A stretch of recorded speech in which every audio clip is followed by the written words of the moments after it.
ГСП онлайн. Городские новости сейчас. В бизнес-инкубаторе УГТУ прошел мастер-класс, основной темой которого стал набирающий обороты спорт.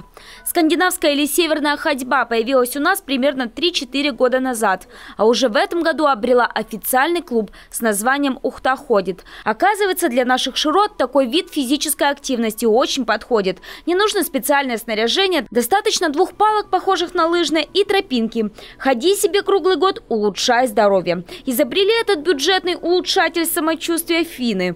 Все пошло от лыжников финских, которые занимались, соответственно, лыжным спортом, да? В летний период времени, у них это межсезонье, когда они тоже должны заниматься, им дали в руки палки, они пошли с палкой.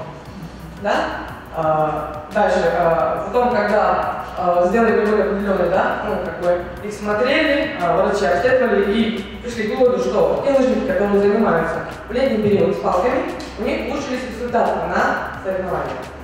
После таких выводов спорт пошел в массы. Им, к слову, может легко заняться добрая половина Ухты. Противопоказаний почти нет. Огромным бонусом от прогулки с палками станут сожженные 700 калорий. Правда, и тут есть одно «но». Лучше сходить на пару первых занятий к тренеру. Только он научит вас верной технике, которая точно не навредит суставам. А еще с этого года скандинавская ходьба официально включена в перечень дисциплин для сдачи норм ГТО.